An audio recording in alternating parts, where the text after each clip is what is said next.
All right, in this chapter, we're going to talk about creating and using job indicators, a great tool that is allowing the dealer to customize a workflow that can be used to update things across the system. All right, so let's talk first off of how to set up and use job indicators. If you come over to service sales, you'll see over here in your left hand menu, if you have the right permissions, an option for job indicators. You can click that. Now you can see I've already set up a large number of them here to save us time. And the idea is when you come here, this list is blank. And these are all indicators that you're going to give a custom description to and a custom color.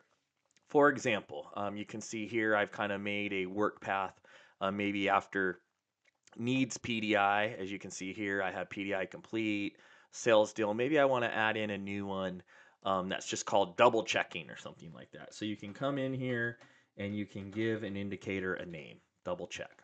You can give it a color from a list here, and you can give it an order. And the order means what order it will be in the drop down list. So I'm going to put this one last. The reason you can order these is if you want your people to follow a path. This helps for new employees to say, look, here's the first thing we do. He needs an appointment. Then he needs an inspection. We need to know when it's complete. We need to order parts, whatever your process is. And you can do that by setting the order of the way these are going to show, very similar to a method of payment. So creating a job indicator is really easy. Come over here, click add, give it a name. If you need to edit one, you can click into it here. Maybe you want to change this color slightly to something different, or you can change the name or the text or something like that. You can do that here. Okay, so now we know where to find job indicators, how to set them up. Let's talk about how they're used. So the first place you can use them is in the actual list here. You can see job indicator is a standard it's a standard column in our list. So if I move this over so it's a little easier to see here.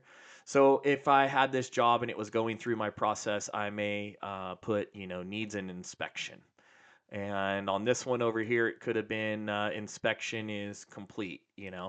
On this one, this job, its parts are ordered. And the great part is these update throughout the system. So because I may set this for a tech that needs inspection, but the tech may be in the actual job, right?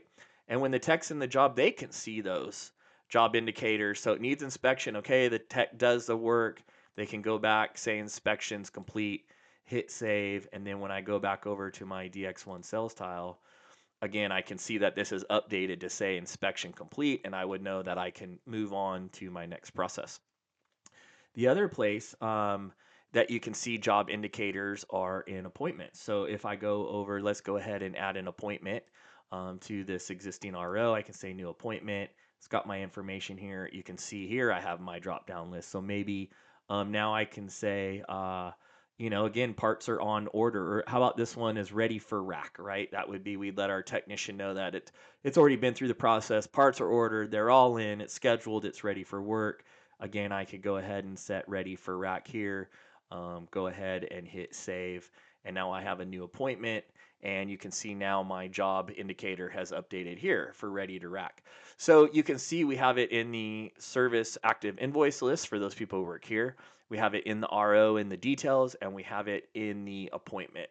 And these are really, really great tools, again, for helping you understand what's going on in your dealership. And don't forget, you can also search by job indicators. So if you have a big list of ROs, you can go down and say, show me everything ready for the rack, right? I could add an additional criteria and say, show me everything ready for the rack. And, let's see, inspection complete, right? And none meet that exact category. I could remove that and then I get my search back. So just remember, job indicators are a good way also within the grid to search certain things like a status. So hopefully setting job indicators to match your workflows, the descriptions of your workflows, and the order in which you'd like to see things will help your dealership better communicate using the software.